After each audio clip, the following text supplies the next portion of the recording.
The prairie grass lay crimson under the dying stars, each blade weighted with blood that had not yet dried. Smoke rose from the collapsed timber frame of what had been a homestead, its skeletal remains glowing orange against the purple dawn. But it was not the acrid smell of burned wood that made Takoda's heart hammer against his ribs. It was the fresh hoof prints in the mud, beside the well pressed deep into earth that should have been dry. Harrison's cavalry. They had been here, recently. Through the haze, hoofbeats thundered across the hardpan, growing closer by the second. 23 riders, maybe more, closing fast on a trail that Takoda had thought buried beneath ash and flame. His chest burned with each breath, lungs seared by smoke and the desperate sprint from his last hiding place. Behind him limped Storm and the ancient gray wolf, whose yellow eyes reflected dying flames, whose wounded flank bled fresh red onto the drought-cracked earth. They had perhaps 3 minutes, maybe less. From the smoke emerged Takoda himself. War paint streaked with ash and sweat buckskin shirt torn and darkened with stains that could have been his own blood or another's. For 3 years, he had been the shadow walker, the nightmare that cavalry officers whispered about around their campfires. For 3 years, he had hunted Colonel Harrison's unit across half of Texas, sleeping with the ghosts of his village, waking to the memory of his 5-year-old son's last scream. But this wasn't supposed to be a homestead. His scouts had sworn it was a military depot.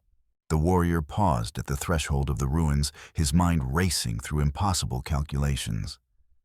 Behind him, certain death riding hard with brass buttons and carbine rifles. Ahead, the unknown and the growing certainty that something had gone terribly wrong with his intelligence.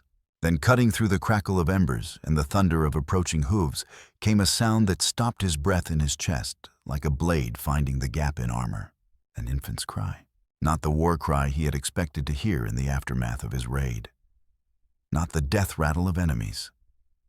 But the thin, desperate wail of something small and utterly helpless, rising from the ruins like an accusation against the sky. Storm whined beside him, yellow eyes fixed on the blackened doorway, where that impossible sound originated. The wolf understood what Takoda's warrior mind was struggling to accept. Somewhere in this burned wreckage, something innocent was dying. The hoofbeats were perhaps 2 miles out and closing fast. Too close for mercy. Too close for the luxury of moral complexity. But the baby cried again, and the sound cut through 3 years of accumulated rage like morning light through storm clouds. In that thin wail, Takoda heard an echo of his own son's voice.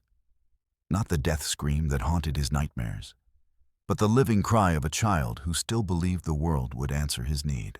His grandfather's words rose unbidden from memory, spoken in the smoke of council fires, when honor still meant something. A warrior protects the innocent, even if they belong to his enemies. The sound of cavalry grew louder. Harrison's voice carried across the prairie, sharp with command. Spread out. If he's here, he doesn't leave alive. Storm pressed against Takoda's legs, and in the wolf's steady gaze, the warrior saw his own impossible choice reflected. They could run, had perhaps a minute's head start if they moved now. Or they could answer the cry of something that had done nothing more threatening than exist. For the first time in 3 years, Takoda faced a decision that had nothing to do with vengeance and everything to do with the man he had been before grief carved him hollow. The baby's cry rose again, weaker now, desperate. Takoda stepped toward the ruins. The year was 1847, and the Texas frontier had become a graveyard where mercy went to die. It was a land carved from violence and watered with blood, where children learned to shoot before they could properly write their names, and where the difference between civilization and survival had long since been forgotten. Takoda Little Bear had not always been a creature of vengeance. Once he had been a father who taught his son to carve wooden horses by firelight, a warrior who believed strength was measured not in enemies killed, but in lives protected. His grandfather had raised him on the old law's sacred truths that separated warriors from killers, that made a man something more than just another predator in human skin. That world had ended 3 years ago in the span of a single dawn. Colonel Harrison's cavalry had swept through Takoda's village like locusts through grain, coming at first light, when cooking fires were just being lit and children still drowsy from sleep. They had shown no mercy to the elderly, no consideration for the women, no hesitation when faced with the young. But what haunted Takoda most was not just the memory of slaughter. It was the knowledge that someone had sold his people's location for 30 pieces of silver. A trader who had shared their food accepted their friendship, who had smiled at Takoda's son Ayana while memorizing the layout of their lodges. When Takoda found his boy hours later, Ayana was still clutching the wooden horse they had been carving together, his dark eyes staring at nothing, a bullet hole too small to contain such enormous loss. But it was the betrayal that poisoned Takoda's spirit, making him question not just his enemies, but anyone who claimed friendship across the lines of race and nation. The surviving members of his tribe had wanted to mourn, to heal. But Takoda could not hear their counsel over the roar of rage in his ears. He had taken up the war paint, and the trail becoming something his people no longer recognized, the Shadow Walker, a man who moved between the world of the living and the dead, belonging fully to neither. Storm had been barely weaned when Takoda found him the only survivor of a pack slaughtered by fur trappers for their pelts. Something in the pup's yellow eyes had recognized the same desperate fury that burned in Takoda's chest. They had raised each other from their respective ruins, learning to hunt together to survive in a world that wanted them both dead. Colonel Marcus Harrison carried different ghosts, but they wore equally haunting faces. He was a career soldier who had come west to serve his country, and found himself commanding men in a war without rules or redemption. The massacre of Takoda's village had been ordered by his superior, but Harrison had led the charge, believing intelligence reports that painted the settlement as a nest of raiders. Late at night, when whiskey failed to quiet his thoughts, Harrison remembered the children. The way they had run confused and terrified when the shooting started. The woman who had thrown herself over her baby. The old man who had raised his hands in surrender only to be cut down. Most of all, he remembered the boy with the wooden horse, whose eyes had met his for just an instant, before the world exploded in gunfire. Harrison's guilt was compounded by his younger brother James, who had served under his command during the village raid. James had been a good soldier, once steady and reliable, but the massacre had broken something essential inside him. He had begun questioning orders, arguing with superiors, talking about children's faces in dreams, and blood that won't wash clean. 3 months after the raid, James had deserted, stealing away in the night like a thief. The army had made Harrison responsible for bringing his brother back, dead or alive, another impossible duty in a war full of them. What Harrison didn't know was that James had tried to prevent the massacre. On the night before the attack, James had argued with their commanding officer, insisting that the intelligence was too convenient, too detailed. He had suspected that someone was feeding them information designed to justify an attack on peaceful families. But General Morrison had overruled him, saying civilian casualties were acceptable losses in service of a greater good. James had ridden into battle knowing he was participating in something monstrous, and the knowledge had slowly destroyed him from within. Martha Caldwell ran a trading post on the edge of nowhere, serving as neutral ground for trapper settlers and the occasional peaceful native. She was a widow of 43, weathered by frontier life, but not yet broken by it. Her husband had died 2 years earlier, leaving her with debts and a determination to survive that surprised even herself. But Martha carried a secret heavier than financial obligations. 3 years ago, her husband had been approached by military intelligence officers looking for information about native settlements. The arrangement had seemed innocent enough. Trading posts naturally gathered intelligence about movement and population, and sharing that information with the army was presented as a patriotic duty. Martha had opposed the arrangement, sensing moral complexity her husband chose to ignore.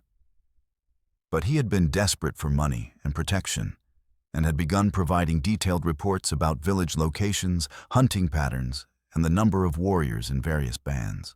When the massacre happened, Martha realized with horror that her trading post had been the conduit for intelligence that led to the slaughter. She had burned the correspondence and never spoken of it to anyone, but guilt ate at her like acid. She told herself she hadn't known what the information would be used for, but she could not escape the feeling that she bore responsibility for every life that had been lost. Her subsequent arrangement to provide coded intelligence to Colonel Harrison was born not of greed, but of desperate penance, a way to contribute to bringing the Shadow Walker to justice, and perhaps find some measure of absolution for her unwitting role in creating him. 8 months ago, she had given birth to a daughter only to watch the baby die of fever within a week. The tiny grave behind the trading post served as a daily reminder of cosmic injustice, that some children lived while others perished for no reason at all. None of them could have imagined how their separate paths of guilt and loss would converge on this morning, when the cry of an infant would force them all to confront what they had become and what they might yet choose to be. The crying came from beneath the collapsed kitchen floor, where a root cellar gaped open like a wound in the earth. Takoda descended crude wooden steps, with Storm padding behind both, alert for ambush that never came. Above them, the thunder of hoofbeats grew steadily louder, perhaps 90 seconds away, now closing with military precision. In the corner, illuminated by shafts of morning light, sat a wooden cradle carved by loving but inexperienced hands. The infant inside was perhaps a day-old face, red and wrinkled from crying tiny fists, waving desperately at empty air. But it was what lay clutched in the baby's fingers that struck Takoda like a physical blow. A small wooden horse carved from pine and polished smooth by careful hands. The proportions were slightly wrong: legs, too short, mane not quite right, exactly like the one he had been teaching Ayana to make. Exactly like the one his son had died holding. Takoda's breath came short and sharp. His hands trembled as he reached toward the toy, and for a moment past and present collapsed into a single point of pain. He was back in his lodge, guiding small fingers as they worked wood, feeling warm weight against his side, as they shaped dreams from timber. Beside the cradle lay a young woman, perhaps 20, her hair dark, with sweat eyes closed in permanent sleep. Around the infant's neck, barely visible beneath rough woolen blankets, was a scrap of blue fabric, cavalry blue, faded and soft from handling. On a shelf carved into earthen walls, Takoda found a clay bowl with damp cloth soaked in milk, and beside it, a letter in careful script. His English was limited, but he understood enough. For my baby when I am gone. The horse was your father's gift, he carved it, remembering other children trying to make amends for what he could not undo. May you know love, even if you never knew your mother. The date yesterday. The woman had been alone when labor started. Her husband fled at the first sound of war cries. She had given birth in the cellar, hidden herself and her child when the attack began, then died quietly while her house burned above. Her last act had been placing the wooden horse in her baby's hands, along with that cryptic message about a father seeking redemption. The baby began to cry again, and something deep in Takoda's chest responded. Not the Shadow Walker's cold fury, but something older and more fundamental. According to Comanche law, a warrior protected the innocent, especially children, even if they belonged to his enemies. It was a law older than the current war, older than all the blood spilled between red and white. But the hoofbeats were perhaps 60 seconds away now, and Storm's ears lay flat in warning. No time for moral complexity. The baby would die without immediate help, and Harrison's cavalry would kill them all if found here. Takoda wrapped the infant, securely tucked the wooden horse into his shirt, and climbed toward light.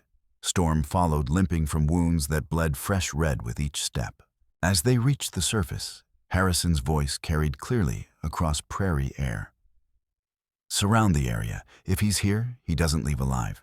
The baby stirred and let out a thin wail that echoed across emptiness like a dinner bell for every predator within miles. Takoda felt Storm press against his legs, yellow eyes scanning horizon for multiplying threats. For the first time in 3 years, Takoda held something that needed protection rather than revenge. The baby weighed almost nothing, but it shifted the balance of his entire world. The Shadow Walker was still a hunted man, still a creature of violence and vengeance. But now he was also something else, a protector of innocence, a keeper of laws older than hatred.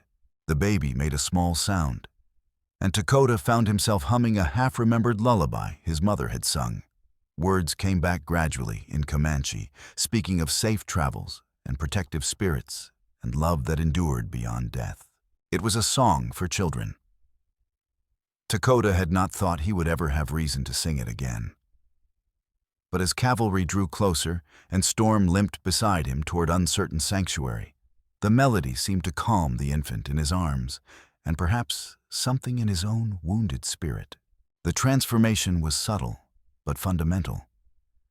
The question now was whether this new purpose could survive the storm about to break over all of them. 18 hours. The baby had been crying for 18 straight hours, and every wail painted a target on their backs across the empty prairie. Takoda crouched in cottonwoods by a thin stream, muscles coiled with exhaustion and growing desperation. He had tried everything. Stream water dripped from his finger jerky, chewed soft for tiny gums, even a crude bottle fashioned from hollow reed and leather scrap. Nothing worked. The baby's cries had grown weaker, but they continued, each thin wail echoing across landscape like a beacon for every predator within 10 miles. Storm lay nearby, wounded leg, stretched awkwardly, ears constantly tracking sounds only he could hear. The wolf's behavior had grown increasingly agitated as day wore on. Twice they had been forced to move when Storm's warnings proved accurate, once to avoid a cavalry patrol drawn by crying, once to escape coyotes circling downwind. But it wasn't just animal predators that worried Takoda. 3 times during the day, he had spotted dust clouds on the horizon, riders moving with methodical precision of military pursuit. Harrison wasn't giving up easily, and with each hour, the net drew tighter. The wooden horse lay beside the baby, and Takoda found himself turning it over with trembling hands. The carving was definitely Comanche work, but something about the technique nagged at him. The style was correct, but small details suggested someone learning the craft rather than born to it. As sun reached zenith, Takoda confronted truth that cut against everything he had become. He could not save this child alone. The baby required milk, warmth, gentle care that came from women who understood mysteries of keeping small lives alive. The nearest settlement was Martha Caldwell's trading post, a hard day's ride east. Takoda knew it by reputation, neutral ground, where even enemies could trade safely, run by a widow who asked few questions. But approaching any settlement meant exposure to capture or death, and bringing a crying baby made stealth impossible. The decision was made when Storm's head snapped up, ears locked south. The wolf's lips pulled back in silent snarl, and Takoda heard what had caught his attention, hoofbeats distant but approaching fast. Too many horses for simple patrol, moving with steady rhythm of men who knew exactly where they were going. Harrison. Somehow the colonel had found their trail despite all efforts to cover tracks. With the baby weakening and Storm favoring his wounded leg, running was no longer option. The child wouldn't survive another day without proper care, and there was only one place within reach where such care might be found. Hoofbeats were growing louder, perhaps 20 minutes away. Takoda made his choice with decisive clarity that had kept him alive through 3 years of war. He gathered few possessions, lifted the baby carefully, and set out toward Martha Caldwell's trading post at a ground-eating lope Storm could barely match. They moved like ghosts across prairie, using every fold in land to mask passage, but baby's cries made concealment impossible. Takoda found himself running gauntlet between cavalry behind and uncertain welcome ahead. The trading post appeared as cluster of weathered buildings beside Willow Creek, bend smoke rising from main chimney. Takoda stopped at clearing's edge, acutely aware how he must appear, Comanche warrior in war paint, armed and dangerous, carrying what could only be white child. A woman was hanging wash on line between posts. She looked up as they approached, movements freezing as she recognized what she was seeing. For a moment that stretched toward eternity. She stood perfectly still, wet, shirt in hands, staring at impossible tableau. Then the baby cried again, sounds so thin and desperate, it seemed to cut through every barrier of race and history. "Please." Takoda's voice came out rougher than intended. It was perhaps first time he had spoken to white person in 3 years without issuing threat. "The baby needs—" He stopped, realizing he didn't know English word for what the baby needed. In Comanche, he could have explained about milk and warmth and care only women understood, but his knowledge of white man's language had always been limited to vocabulary of war. Martha Caldwell stood 20 yards away, rifle propped against wash line, but within easy reach. She was older than expected, perhaps 40s, with graying hair, and eyes that had seen enough frontier life to recognize genuine desperation. "You're him." Her voice was quiet, matter-of-fact. "The Shadow Walker." Takoda nodded once. "The child is dying." The statement hung between them, carrying more weight than all threats or negotiations that might have come before. Martha looked at the baby, noted blue tinge to its lips, way its cries had grown weak and thready. Her hands clenched unconsciously, and Takoda saw something shift in her expression. Not just sympathy, but recognition of emergency that transcended politics or prejudice. How long since it fed? 1 day. The mother. Takoda struggled with words, then gestured helplessly toward horizon. "Dead, I found." Martha's eyes widened as she processed implications. A Comanche warrior had found white baby, and instead of leaving it to die, or worse, had spent day and night trying to keep it alive. The contradiction challenged everything she thought she knew about the man, whose name was whispered in fear across half of Texas. Storm whined softly, and Martha's attention shifted to Wounded Wolf. Something in the animal's behavior, the way it lay down peacefully, made no threatening moves, surprised her. She had expected wild creature barely held in check, but this wolf seemed more like loyal dog protecting its pack. "He won't hurt you," Takoda said, noticing her attention. "Storm knows innocence." The words carried weight beyond literal meaning, and Martha felt something ease in her chest she hadn't realized was clenched tight. This wasn't the savage monster that haunted frontier nightmares. This was a man carrying baby who would die without help, asking for mercy he had no right to expect. But as she studied his face, noting exhaustion, desperation, something almost vulnerable beneath war, the sound of approaching hoofbeats suddenly erupted from the south. Harrison's cavalry had arrived, and first real test of this unlikely alliance was about to begin. "Bring the baby," she said quietly, stepping aside. "Both of you, before someone sees." Martha's trading post smelled of coffee and leather and complex mix of scents that came from serving travelers from 12 different worlds. Takoda stood just inside doorway, every instinct screaming to keep moving. But baby had stopped crying for first time in 18 hours, and that small mercy was worth almost any risk. Martha worked with efficient competence, warming goat's milk on her stove, while baby lay on blankets near hearth. She had found glass bottle with rubber nipple and was testing temperature against her wrist with unconscious expertise. Had a daughter.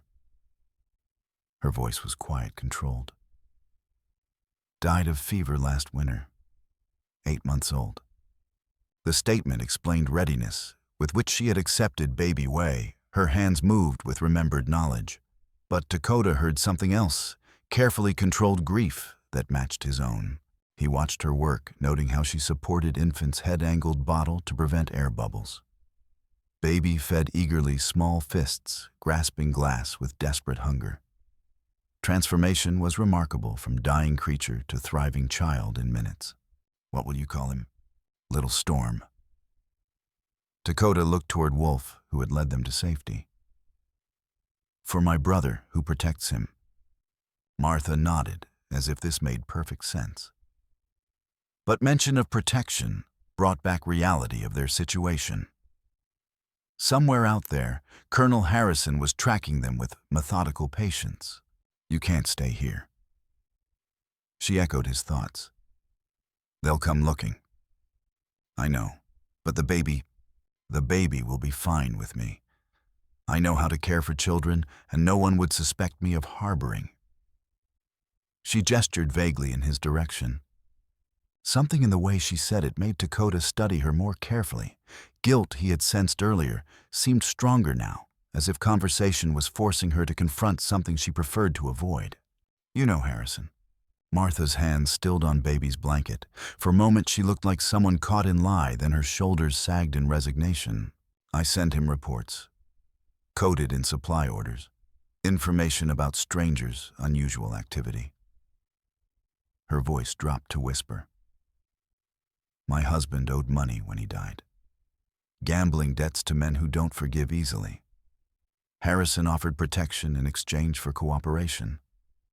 Takoda felt hand move instinctively toward knife, then forced himself to stop. If Martha had wanted to betray him, she could have done it hours ago. But her next words hit like physical blow. "There's something else. Something you need to know about how Harrison found your village 3 years ago." Temperature in room seemed to drop 10 degrees. Takoda went very still, every sense focused on woman, suddenly avoiding his eyes. "My husband provided information to traders who sold it to army. Village locations, hunting patterns, numbers of warriors." Words came out like broken glass. "I didn't know what it was for, I swear I didn't know, but..." She stopped, unable to continue. But Takoda had heard enough. The betrayal that had haunted him for 3 years, knowledge that someone trusted had sold his people's location to cavalry, it had come through this very trading post. Woman now saving his adopted son had been part of chain that led to his real son's death. Rage that rose in Takoda's chest was unlike anything before. Not cold fury that had sustained him through war, but something white-hot and immediate. His hand closed on knife handle, and for a moment Shadow Walker stood poised to reclaim his name in blood. But Little Storm chose that moment to make small, contented sound, not cry, but soft murmur of well-fed baby drifting toward sleep. Sound cut through Takoda's rage like blade through rope, reminding him some things were more important than vengeance. Martha was watching him, face pale but resolute. "I won't blame you if you walk away. I've been carrying this guilt for 3 years. Maybe it's time to face it." Takoda stared at her, seeing not enemy he might have expected, but woman destroyed by guilt, trying to make amends in only way she knew how. She could have betrayed him to Harrison, could have let baby die, could have protected herself in 12 different ways. Instead, she had chosen to confess her role in his greatest loss, while placing herself completely at his mercy. "Why tell me?" "Because you deserve to know the truth. And because maybe it's time for all of us to stop carrying secrets that poison everything we touch." Outside sound of approaching horses had grown audible, still distant, but coming closer with inexorable patience. Storm's ears pricked forward, low growl rumbling in his chest. "They're coming." Takoda moved to window, peering through gap in curtains at horizon. He could see dust cloud now, perhaps 2 miles out and approaching fast. Too many horses for normal patrol. Harrison had brought enough men to surround trading post and ensure nothing escaped. Martha stood still, holding baby, her expression shifting from guilt to something harder and more determined. She walked to small desk in corner and pulled out leather-bound ledger, then tossed it into fireplace without hesitation. Flames immediately began consuming pages containing months of coded reports to cavalry. "My debt to dead men ends here." Her voice was firm, watching smoke curl up chimney. "I won't be sending any more reports." The gesture was more than symbolic. It was declaration of allegiance that could cost Martha everything she had built. By destroying her means of communication with Harrison, she was choosing to break arrangement that had kept her safe, to risk everything for sake of baby who wasn't even her own. Takoda looked at this woman, who had helped destroy his family, and was now trying to save what remained of it, felt something shift in his chest. Not forgiveness that would take time if it came at all, but perhaps beginning of understanding that people could be both guilty and innocent, both destroyer and protector, depending on choices they made in moments that mattered most. Hoofbeats were growing louder, perhaps 10 minutes away. Soon Harrison would arrive with overwhelming force, and all their careful revelations and tentative alliances would be tested by harsh realities of frontier that had little patience for complexity or nuance. But for now, in quiet interior of Martha's trading post, 3 unlikely allies had found themselves bound together by simple fact of baby, who needed protection and recognition that some debts could only be paid forward, not back.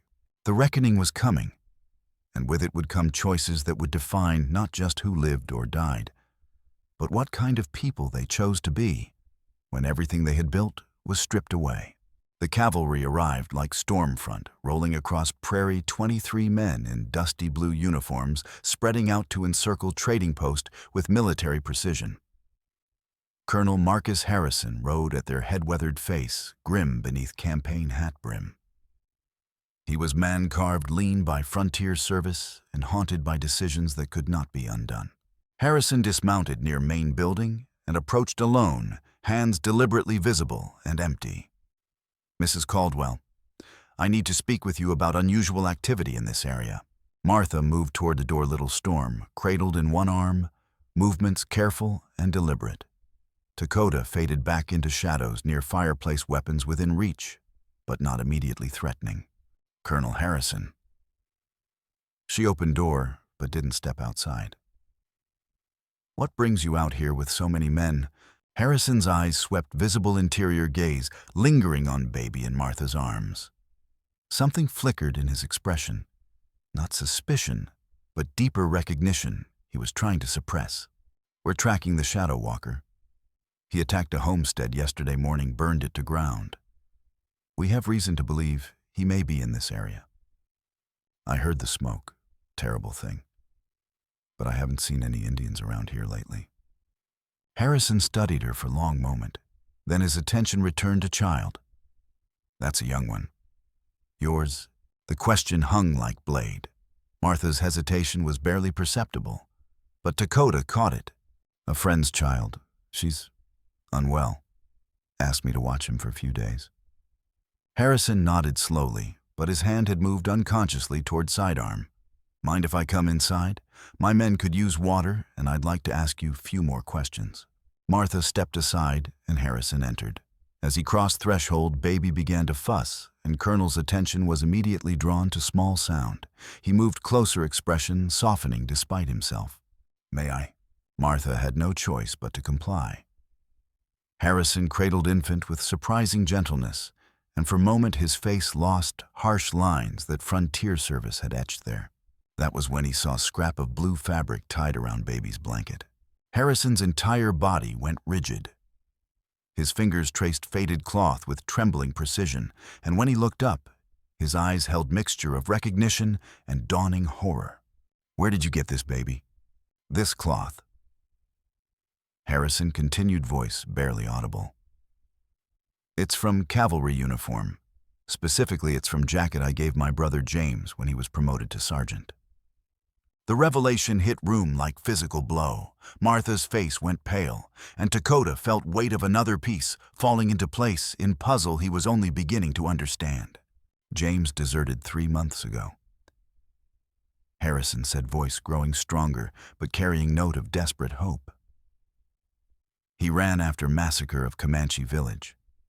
Said he couldn't live with what we'd done to children there. I've been hunting him ever since." Harrison looked down at baby, noting dark hair shape of eyes, way infant's tiny fingers curled around his thumb. "This is James's son, my nephew, my brother's child." But what Harrison said next shattered everything Takoda thought he knew about massacre of his village. "James was the one who questioned intelligence about your village. He told me reports were too convenient, too detailed, like someone was feeding us information to justify attack. But I was under orders to act, and intelligence seemed solid." Words hit Takoda like bullets, each one rewriting story he had carried for 3 years. James Harrison had not been just another cavalry officer following orders. He had been one voice of conscience in system that wanted to justify its violence. James tried to stop attack. Harrison continued, voice thick with grief and guilt. He argued with our commanding officer, said intelligence was suspect, that we needed more time to verify. But General Morrison overruled him, said civilian casualties were acceptable losses. In shadows by fireplace, Takoda struggled to process this new understanding.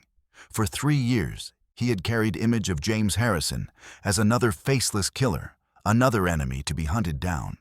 But truth was more complex. James had tried to prevent. Massacre had carried guilt of his failure to point, where it drove him to desertion and ultimately to his death. The reports came through this trading post, Harrison said, looking directly at Martha. Your husband was conduit for intelligence that painted every Comanche settlement as nest of raiders. James knew some of it had to be false, but he couldn't prove it in time. Martha sank into chair weight of revelation, crushing down on her. My husband told me it was just trading information. He said he was helping prevent raids, protecting settlers. I never knew. Neither did James, until it was too late, Harrison said. He spent rest of his military service trying to make amends, arguing for prisoner exchanges, pushing for peace negotiations, trying to minimize civilian casualties. But he could never forgive himself for not fighting harder to stop that first attack. But the most devastating revelation was yet to come. There's something else, Harrison said, his voice breaking. Something James told me before he deserted. He said he had recognized someone during the village raid, someone who shouldn't have been there. A man who had been feeding information to the army, who was present during the attack to make sure it went according to plan. Harrison's eyes found Takoda in the shadows. That man was Sergeant Cromwell, the same man who now calls himself Iron Pete, leader of the Vulture Gang. He was the one who orchestrated the intelligence that led to your village's destruction. And he's been tracking us all day. As if summoned by Harrison's words, the sound of additional hoofbeats erupted from the forest. Not the disciplined approach of cavalry, but wild thunder of men, riding hard with violence in their hearts. Through the window, Takoda could see riders emerging from tree-lined faces blackened with soot weapons gleaming in afternoon sun. Iron Pete, Martha breathed, recognizing threat even as it materialized. He's found us. The gang's leader was scarred giant of man who rode like he had been born in saddle. Iron Pete had gotten his name from metal plate covering half his skull's souvenir from cavalry saber that had failed to kill him 5 years earlier. But more than that, he was the architect of the intelligence network that had led to the massacre of Takoda's village, the puppet master, who had pulled strings from shadows while others paid the price for his manipulations. Well, well, Iron Pete's voice boomed across clearing. Look what we have here. The famous Colonel Harrison, all bottled up with his Indian friend. The convergence was no coincidence. Iron Pete had been tracking them all, waiting for the perfect moment to strike at both the cavalry officer who had expelled him from the army and the shadow walker who had become legend on the frontier. But more than revenge, he wanted the baby James Harrison's son, whose existence represented leverage over both Harrison and potential fortune if sold to the right buyer. The midpoint twist had revealed not just the truth about the massacre, but the real architect of their pain, a man who had manipulated all of them, from the shadows, turning their guilt and grief against each other, while he profited from the chaos he had created. Now, all the separate threads of their story were converging into a final confrontation that would determine not just who lived or died, but whether mercy could triumph over the systematic evil that had poisoned their world for so long. The siege that followed compressed lifetime of tactical experience into moments of pure survival. Iron Pete's gang had the trading post surrounded, but instead of immediate assault, they settled into patient encirclement like predators who knew their prey had nowhere to run. Inside the building, the unlikely alliance of warrior widow and cavalry officer had settled into desperate preparation. Martha barricaded windows while continuing to care for little Storm, whose crying had mercifully stopped once she began singing lullabies remembered from her lost daughter. Harrison checked ammunition and studied approaches with professional eye, while Takoda prepared weapons and calculated angles of attack with methodical precision of someone who had spent 3 years learning to survive against impossible odds. But it was Storm's behavior that worried Takoda most. The wolf had positioned himself between door and fireplace where Martha sat with baby, but his movements were labored, breathing shallow. Wounds from yesterday's encounter were worse than Takoda had realized, and stress of approaching battle was taking toll his aging body couldn't sustain much longer. "He's dying," Martha said quietly, having noticed Takoda's attention. "That wolf of yours. He's been dying since we got here, but he won't let go until he knows baby is safe." It was true. Takoda could see it in Storm's yellow eyes, same look his wolf mother had worn in final moments when she held off fur trappers long enough for her pup to escape. Storm was preparing for his last fight, choosing his ground carefully. Outside, battle raged with increasing intensity, but it wasn't the expected frontal assault. Iron Pete was playing a more sophisticated game. His men had taken positions in surrounding buildings and tree line, creating crossfire that would make any escape attempt suicide. But more than that, he was using psychological warfare, calling out taunts and threats designed to break their resolve. "Harrison." Iron Pete's voice carried easily across the clearing. "You remember me, don't you, Sergeant Cromwell, late of your command? The one you threw out for having too much fun with prisoners?" Harrison's face went white as he recognized the voice. Iron Pete wasn't just another outlaw. He was a cancer that had grown from within Harrison's own ranks, a former soldier who had turned his military training toward evil ends. "I know you're in there with the Shadow Walker." Iron Pete continued, his voice dripping with mock camaraderie. "And I know you've got my old friend James's baby with you. That child is worth a lot of money to certain parties, Colonel. Hand him over and maybe we can work out a deal." The personal nature of the threat added another layer of complexity to an impossible situation. This wasn't random violence. It was a reckoning years in the making, orchestrated by a man who understood exactly how to hurt each of them most deeply. But Iron Pete's next gambit was the most devastating yet. "You want to know something interesting about that village massacre 3 years ago?" he called out. "I wasn't just providing intelligence, I was there, hidden in the trees, watching it all unfold. And I've got to say, that little boy with the wooden horse put up quite a fight before he went down." The words hit Takoda like physical blows. Not only had Iron Pete orchestrated the intelligence that led to the massacre, he had been present to watch it happen, perhaps even participated directly in his son's death. Ayanna wasn't it. Iron Pete's voice carried clearly through the walls. "Sweet little boy. He kept asking for his papa even after we put the first bullet in him.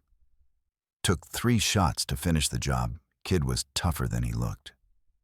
Takoda's vision went red around the edges, and for a moment, the carefully controlled warrior nearly gave way to the berserker rage that had driven him for 3 years. His hand closed on his tomahawk, and he took a step toward the door before Storm's warning whine brought him back to himself. "He's trying to make you lose control," Harrison said quietly, understanding the game Iron Pete was playing. "Don't give him what he wants." But even as they tried to maintain tactical discipline, the situation continued to deteriorate. Smoke began to seep through the walls. Iron Pete's men had set fire to the surrounding buildings, using the wind to drive flames toward the trading post. Soon, they would have to choose between burning alive and fighting their way through superior numbers. It was then that the real crisis arrived. A window shattered in the back room, and 2 of Iron Pete's men burst through, moving with the coordinated precision of soldiers. But they weren't there to kill. They were there to take. One of them grabbed Martha, while the other snatched little Storm from her arms, the baby's terrified cries filling the air. "They got the prize," one of them shouted. Iron Pete, we've got the baby. In the chaos that followed, Storm summoned his last reserves of strength and launched himself at the man holding little Storm. The wolf's teeth found the outlaw's wrist, forcing him to drop the baby, but the effort cost Storm everything he had left. He collapsed as the second man's rifle butt caught him across the skull, his yellow eyes already glazing over. Takoda moved to intercept the men who had taken his family, but more outlaws were pouring through the broken window. Harrison was already engaged with threats from the front door, and Martha was struggling with her own captor. The trading post had become a battlefield with no clear lines, no safe positions, and the baby's cries cutting through the gunfire like a blade through flesh. It was then that Iron Pete himself appeared in the doorway, his scarred face split by a grin that held nothing human in it. He surveyed the chaos with the satisfaction of a man whose carefully laid plans were finally coming to fruition. "Well, well," he said, stepping over Storm's still form without a glance. "Looks like the Shadow Walker isn't quite as fearsome as his reputation suggested." But it was what he did next that pushed the situation beyond mere violence into something approaching pure evil. Iron Pete drew his sidearm and pointed it not at Takoda or Harrison, but directly at little Storm, who was lying on the floor where the outlaw had dropped him. "Here's how this is going to work." Iron Pete said, his voice calm and conversational. "You're all going to put down your weapons and come with me quietly, or I'm going to put a bullet in this baby's head right now. Just like I did with your boy 3 years ago, Shadow Walker." The threat was not empty. Posturing, Iron Pete's finger was already tightening on the trigger, and his eyes held the flat emptiness of a man who would kill a child without hesitation. This was the moment when all their principles and alliances would be tested by the simple, brutal calculus of evil triumphant. Takoda looked down at Storm's motionless form, and then at the baby whose life hung by the thread of a madman's whim, and then at Martha and Harrison, who were trapped in their own desperate struggles. For the first time since taking up the war paint, he faced an enemy who could not be defeated by skill or courage or righteous fury, only by sacrifice that might cost them everything. The second obstacle had arrived not as a challenge to overcome, but as a choice between principles and survival, between the people they wanted to be and the compromises that staying alive might require. What followed compressed a lifetime of moral choices into heartbeats that moved with crystalline clarity. Iron Pete's finger tightened on the trigger, his scarred face twisted with anticipation of the power to destroy innocence itself. Little Storm lay helpless on the floor between them, his cries the only sound that mattered in a world suddenly reduced to the space between mercy and murder. But Storm dying broken. Storm summoned strength that should not have existed in his failing body. With a final surge of loyalty that transcended death itself, the wolf launched himself at Iron Pete's legs, throwing off the outlaw's aim just as the gun discharged. The bullet meant for the baby buried itself harmlessly in the wooden floor. The distraction cost Storm his life, but it gave Takoda the opening he needed. The warrior moved with fluid precision that seemed to slow time itself, his tomahawk singing through the air in an arc that would have ended Iron Pete permanently, except the outlaw was faster than his bulk suggested, rolling away from the blow and coming up with a knife that gleamed like captured lightning. "So the Shadow Walker wants to dance, Iron."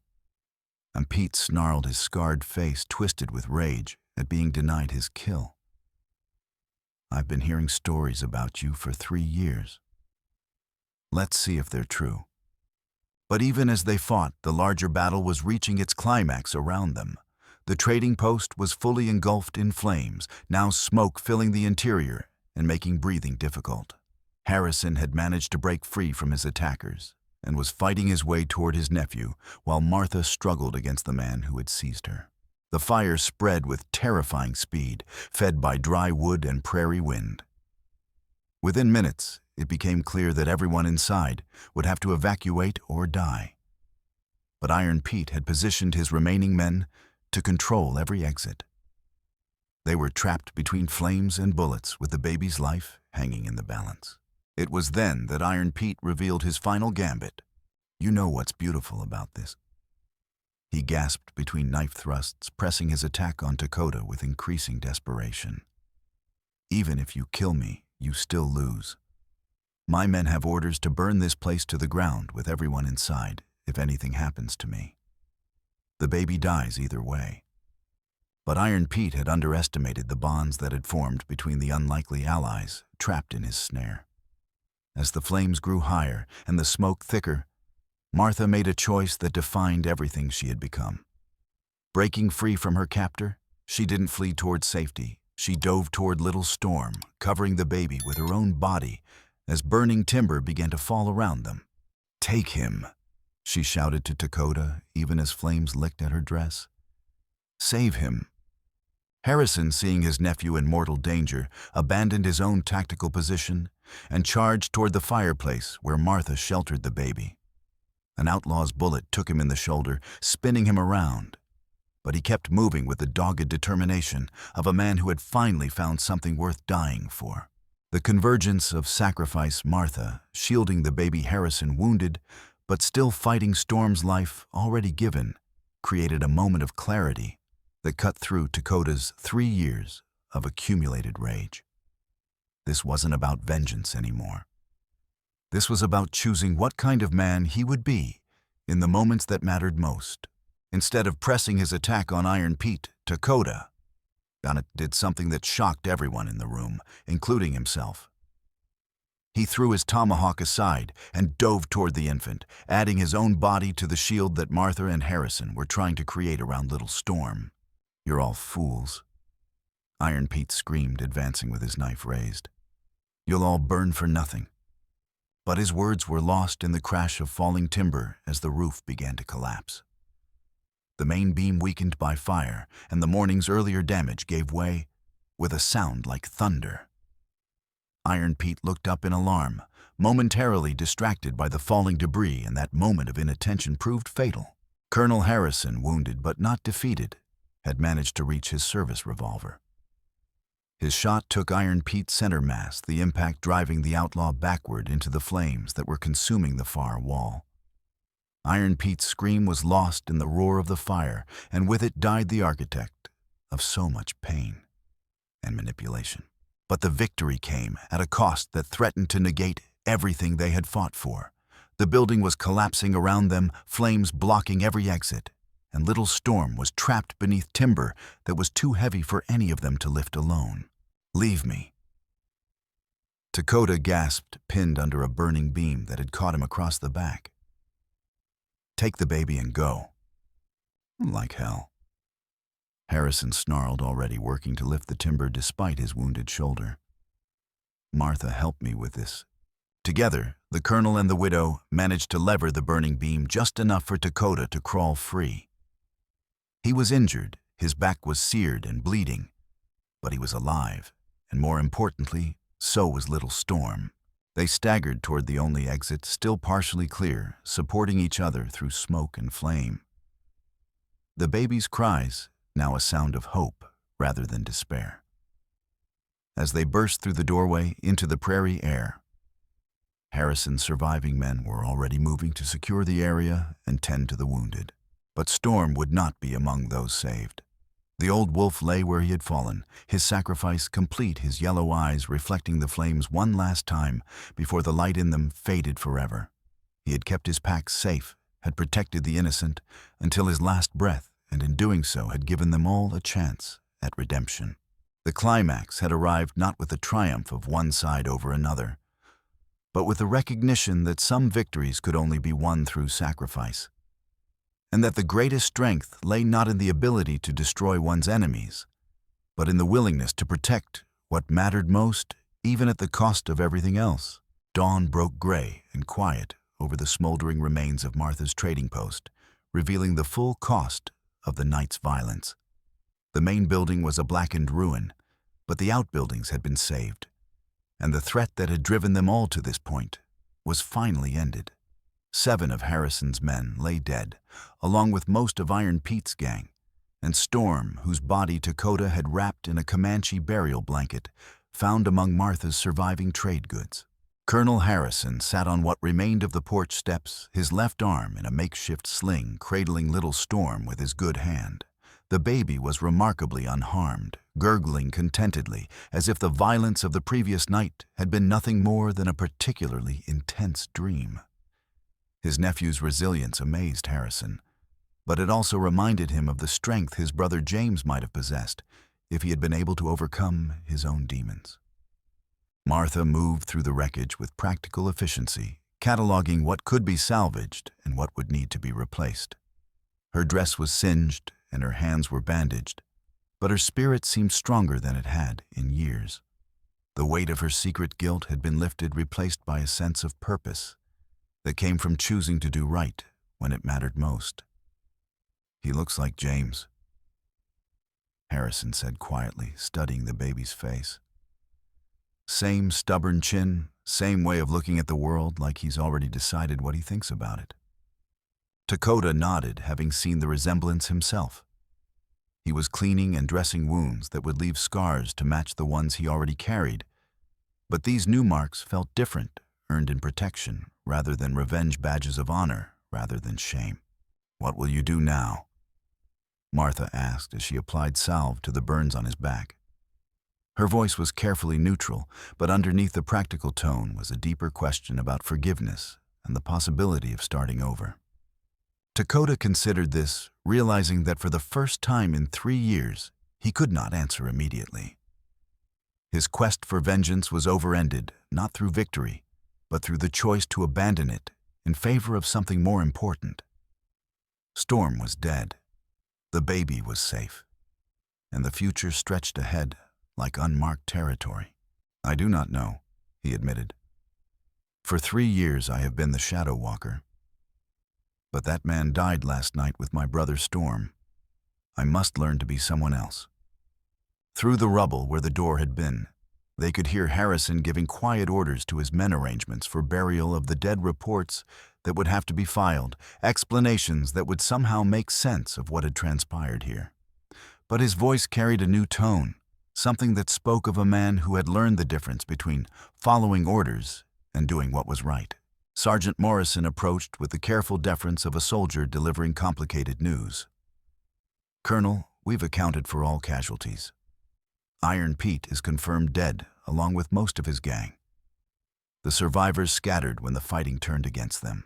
Harrison looked up from the baby, his expression shifting back toward the military discipline that had sustained him through decades of service, but tempered now by harder-won wisdom. "What about the Shadow Walker?" Morrison asked, glancing meaningfully toward Takoda. It was the question that had to be asked, the one that would determine whether the night's revelations had changed anything fundamental. Takoda was still a wanted man, still responsible for the deaths of cavalry soldiers, still an enemy of the United States by any official measure. But he was also the man who had saved Harrison's nephew, who had honored the law of protecting innocence, even when it meant abandoning his chance for revenge, who had chosen mercy when vengeance would have been easier. Harrison was quiet for a long moment, studying the baby's face, and perhaps seeing something there that reminded him of his brother. Not the broken man who had died in a cave, but the young soldier who had once tried to prevent a massacre.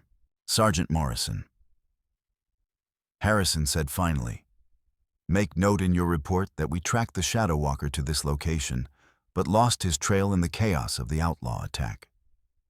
As far as the army is concerned, he disappeared into the wilderness and is presumed dead." Morrison's expression showed confusion, but he was too good a soldier to question orders directly. "Yes, sir. And the trading post, attacked by the Iron Pete gang, defended by Mrs. Caldwell with assistance from a passing stranger who died in the fighting. She's to be commended for her courage and offered any assistance she requires to rebuild." The fiction was transparent to anyone who had witnessed the night's events, but it provided the official story that would allow everyone to move forward. Takoda would remain dead in the Army's records, freeing him to build whatever life he could manage. Little Storm would be raised by his uncle with Martha's help if she was willing to provide it. As the morning progressed and the practical work of aftermath continued, the unlikely alliance that had formed in crisis began to solidify into something more permanent. Martha offered to help Harrison care for his nephew, understanding that a career soldier would need assistance raising an infant. Harrison in turn promised whatever resources Martha needed to rebuild her trading post, recognizing that she had lost everything for the sake of protecting his family. And Takoda found himself with an offer he had never expected to receive. "You could stay," Martha said quietly as she finished bandaging his wounds. "Help me rebuild this place. There's always work for someone willing to do it, and Little Storm is going to need people who understand what it means to protect something precious." The offer represented possibilities that none of them had imagined when the sun rose the day before. Takoda looked around the ruined trading post, damaged, but not destroyed, scarred, but still capable of serving its purpose, much like all of them. "And you?" he asked. "What will you do?" Martha's smile was small but genuine. "Same thing I've always done. Survive. But maybe with a little more help this time and a little less guilt weighing me down."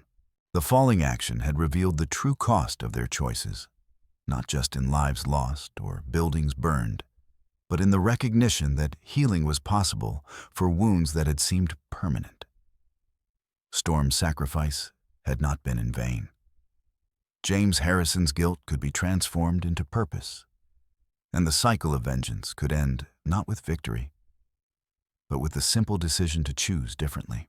2 years later, the trading post had become something unprecedented on the Texas frontier.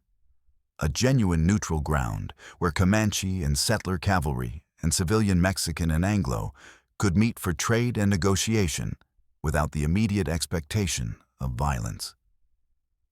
It wasn't perfect.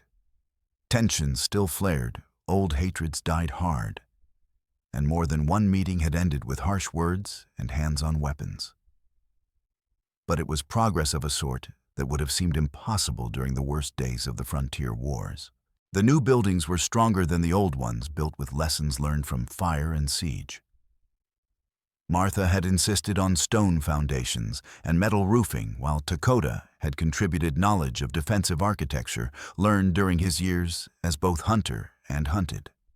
The result was a trading post that could serve as fortress if necessary, but whose primary purpose was commerce and communication between peoples who had spent too many years trying to destroy each other. Takoda had indeed stayed, though the man who greeted travelers now bore little resemblance to the Shadow Walker, who had terrorized cavalry patrols across half of Texas. His hair had grown longer and was often braided with small ornaments that Martha had taught him to make during long winter evenings. His face had lost some of its harsh lines, though scars remained as reminders of what he had been before, choosing a different path. He still carried weapons. The frontier was not yet so civilized that a man could survive unarmed, but they were tools now, rather than extensions of rage. He used them to hunt game for the trading post's table, to defend against occasional wolf pack or outlaw band, and to train young men who came seeking to learn skills that had made him legendary. Martha had surprised everyone, including herself, by revealing a talent for negotiation that made her invaluable as mediator in disputes between various groups that used the trading post. Her experience with frontier life, combined with natural empathy and hard-won wisdom, allowed her to find common ground where others saw only irreconcilable differences. She had also surprised everyone by falling in love. The relationship with Takoda had developed slowly, cautiously, built on shared work and mutual respect, rather than grand romantic gestures. They were both people who had learned that love was fragile and precious, not to be assumed or taken lightly. But as months passed and the trading post grew into something larger than either had imagined, they discovered that partnership could become something deeper without losing its practical foundation. Billy Harrison, for he had kept his father's name, despite everything, was now a toddler whose first steps had been taken on the porch of the trading post, while Takoda and Martha watched with proud anxiety of surrogate parents. The boy showed every sign of growing up to be as stubborn and willful as both sides of his heritage suggested, but also as kind and curious as the people who were raising him. General Harrison, he had been promoted for his success in implementing new frontier policies, visited every few months, bringing supplies and news from the outside world, staying long enough to see his nephew and marvel at changes that time had wrought in all of them. His own transformation had been as dramatic as anyone's harsh military discipline remained, but tempered now by understanding of what could be accomplished through patience and compromise, rather than force alone. On this particular morning, as autumn light slanted through windows of the main building, Billy was playing with a collection of carved wooden animals that represented combined craftsmanship of his unconventional family. Takoda had made horses and buffalo. Martha had contributed farm animals, and Harrison had surprised everyone by revealing hidden talent for carving birds. The child's favorite, however, remained the original wooden horse that his mother had placed in his hands during her last moments of life. Billy carried it everywhere, chewed on its ears when teething, and slept with it clutched against his chest. The carving showed wear of constant handling but remained sturdy and beloved. "Pony," Billy said clearly, holding up the horse for Takoda's inspection. The word was one of his first, along with Mama Martha, Papa Takoda, and Ook, his approximation of uncle for Harrison. "Yes, Pony," Takoda agreed, lifting the boy onto his lap. "Your mother's pony." It was ritual they performed several times a day, this acknowledgement of the woman who had died to bring Billy into the world. Martha had insisted that the boy know his story from the beginning, that he understand both love and sacrifice that had preceded his rescue. The morning routine was interrupted by sound of approaching horses, not unusual for a trading post, but something in the rhythm of hoofbeats made Takoda look up sharply. Martha noticed his attention and moved to window, her own instincts alert to potential danger. "Single rider," she reported. "Coming fast from the south. Looks like a woman." The rider who drew up in front of the trading post was indeed female, though dressed in men's clothing and riding astride like a man. She was young, perhaps 25, with dark hair braided down her back and weathered complexion that came from years of outdoor work. More notably, she carried herself with confidence of someone accustomed to command, and her horse was of quality that suggested both prosperity and good judgment. But it was her face that made Takoda study her more carefully. There was something familiar about her features, something that nagged at edge of memory like half-remembered song. "This the Caldwell place?" she called out without dismounting. "It is," Martha replied, stepping onto porch with Billy in her arms. "I'm Martha Caldwell. What can we do for you?" The woman studied the trading post with sharp eyes that took in every detail mixture of architectural styles, corrals that held both Indian ponies and cavalry mounts, children of various ethnicities playing together in yard. Her expression was carefully neutral, but Takoda sensed approval in her assessment. "And my name's Sarah Chen," she said, finally dismounting. "I represent a group of investors from back east who are interested in expanding trade opportunities on the frontier. We've heard interesting things about your operation here." But as she spoke, her attention kept drifting to Billy, who was watching her with solemn attention that young children gave to strangers who felt important. When she smiled at him, resemblance became unmistakable. "Excuse me," Takoda said quietly, his warrior's instincts recognizing what his conscious mind had been struggling to place. "But you have your father's eyes." Sarah's composure slipped for just a moment, revealing surprise and something that might have been grief. "You knew my father. James Harrison was your father." The question came from Martha, who had made the same connection.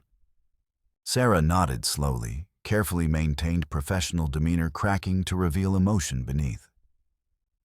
"James Chen was the name he used after he deserted. He married my mother in California, tried to start over." She looked down at Billy, who was still clutching his wooden horse. "I came here because I heard rumors about a child, about a half-brother I never knew existed." The revelation sent shockwaves through the little group. Billy had a sister, someone who shared his father's blood and his father's complicated legacy. Sarah Chen was James Harrison's daughter from his first attempt to escape his past, a woman who had grown up knowing only the man who had tried to build something clean rather than the broken soldier who had died in a cave. "Your father spoke of you," Takoda said carefully. "Before he died, Iron Pete mentioned children who haunted James's dreams. I thought he meant the ones who died in the village, but perhaps he meant you as well. He left us when I was 15. Sarah said simply. Said he had debts to pay, wrongs to make right. Mother died of heartbreak within a year. I've been looking for him ever since, trying to understand what drove him away." The parallels were striking and heartbreaking. James Harrison had been a man who seemed incapable of staying to face consequences of his choices, who left behind trail of abandoned families and broken promises wherever he went. But he had also been capable of love, as evidenced by the wooden horse he had carved for one child, and the memories Sarah carried of the man who had raised her. He was not a bad man. Takoda said, surprising himself with the words.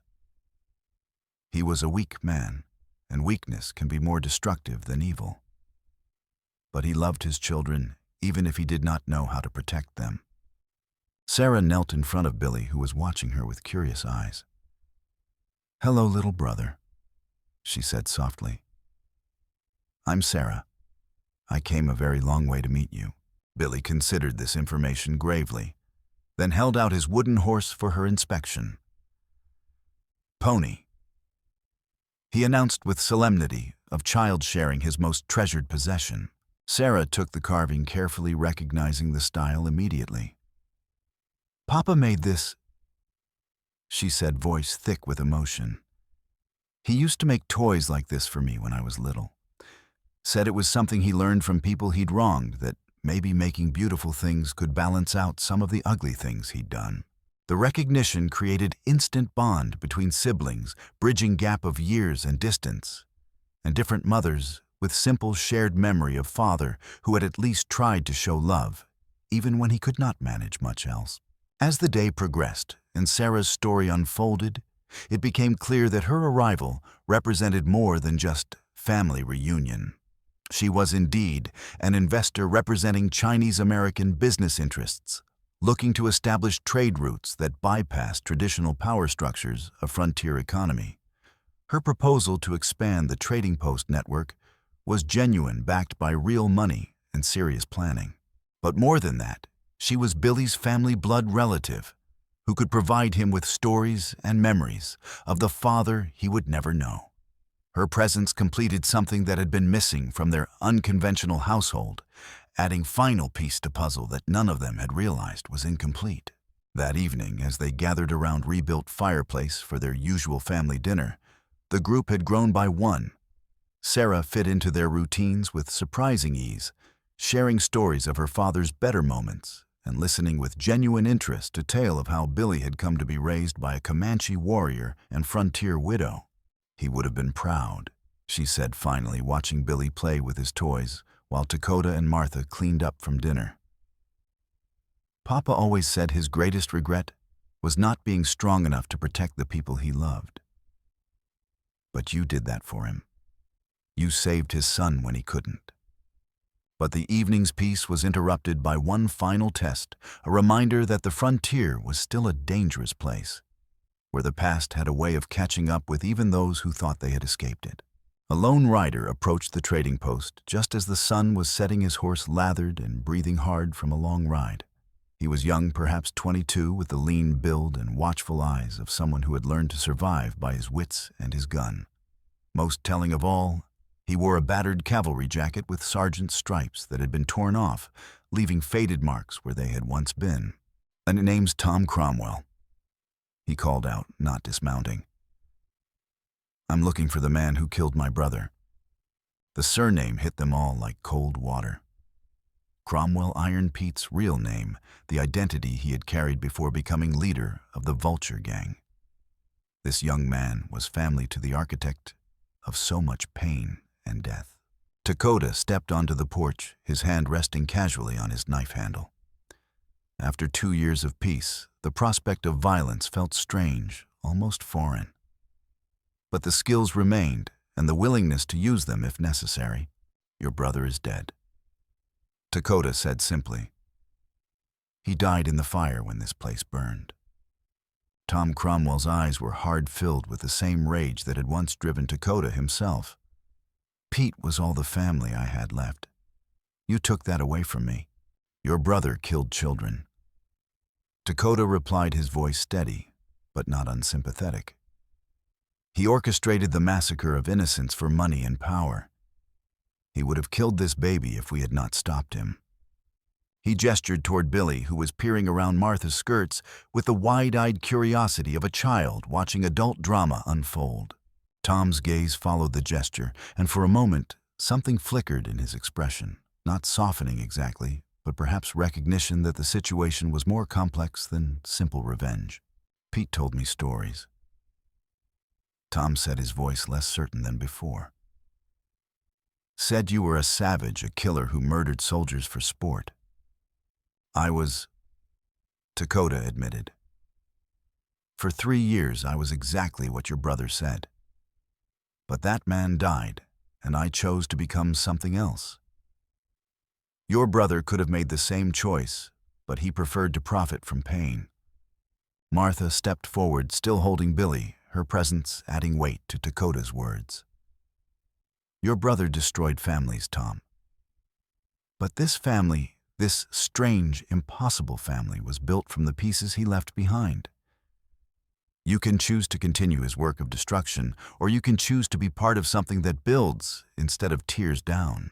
Tom Cromwell sat on his horse for a long moment, hand resting on his gun butt, the weight of decision visible in his young face. Around him, the trading post settled into evening rhythms. Children called in for supper horses, led to water the ordinary activities of people who had learned to live together despite their differences. Finally, slowly, he dismounted. I rode a long way for revenge, he said quietly. But I've been watching this place for 2 days, and I've seen what you've built here. Pete never built anything in his life, just tore things down and took what others had made. He looked directly at Takoda, and in his eyes was the same choice the warrior had faced 2 years ago in a burning building, whether to choose mercy or vengeance, whether to honor the past or build toward the future. Maybe it's time for that to end, Tom said, unbuckling his gun belt and letting it fall to the ground. Maybe it's time for something different. The gesture was more than symbolic. It was recognition that some cycles could be broken, that even the children of monsters could choose to be something else. As the sun set over the prairie painting, the sky in shades of gold and crimson, the extended family of the trading post had grown by one more unlikely member. Outside, a young wolf appeared at the edge of the clearing, drawn perhaps by some ancestral memory of the pack that had once called this place home, or perhaps simply by curiosity about the humans who had made this patch of wilderness into something approaching civilization. The wolf watched them through the windows for a while, yellow eyes reflecting the lamplight, then melted back into the darkness as silently as it had come. Did you see that? Martha asked, touching Takoda's arm. I saw, he replied, understanding that some things came full circle in their own time, that the spirit of protection and loyalty that Storm had embodied would always find new forms to inhabit. The trading post stood quiet under the stars, its lights a beacon of hope, in a wilderness that was slowly learning the difference between civilization and mere survival. Inside a family that had been forged from loss and trauma, and the simple decision to choose mercy over vengeance settled into sleep, secure in the knowledge that some things could be healed, some wounds could close, and some stories could end with something better than mere survival. Billy stirred in his sleep and murmured something that might have been pony or might have been family. And in the morning, there would be new challenges to face and new opportunities to explore. Sarah's business proposal would need to be considered. Tom Cromwell would need to find his place in their unlikely community, and the delicate work of building trust between former enemies would continue. But for now, in the gentle darkness of a frontier night, peace was enough. The wooden horse sat on the mantelpiece where it would remain for years to come. a reminder of the woman who had died to protect her child, and the choices that had led strangers to become family. And somewhere in the distance, carried on the prairie wind, the echo of a wolf's howl seemed to promise that some bonds survive death and some mercy survives hatred, no matter how long the darkness lasts. In the years that followed, the trading post network would indeed expand across the frontier, becoming a symbol of what was possible when people chose cooperation over conflict. Billy would grow up bilingual and bicultural equally at home, in a Comanche lodge and a frontier schoolhouse, carrying within himself the best of both worlds that had shaped him. Sarah would become a successful businesswoman, and devoted sister helping to build something lasting from the wreckage of their father's failures. And Tom Cromwell would find redemption in protecting the same innocent lives his brother had sought to destroy. Takoda, the former Shadow Walker, would discover that his greatest victory had not come from any battle he had won, but from a single moment when he had chosen to protect rather than destroy, to heal rather than harm, to honor the sacred law that said a warrior's true strength lay not in the blood he spilled, but in the innocence he preserved. The frontier would always be a hard place where survival required strength and vigilance. But it could also be a place where mercy triumphed over hatred, where enemies could become family, and where the simple act of protecting a child could change the world. Storm's sacrifice had not been in vain. Love had survived, as it always did, in the hearts of those brave enough to choose it over the easier path of vengeance. And in the end, that was enough.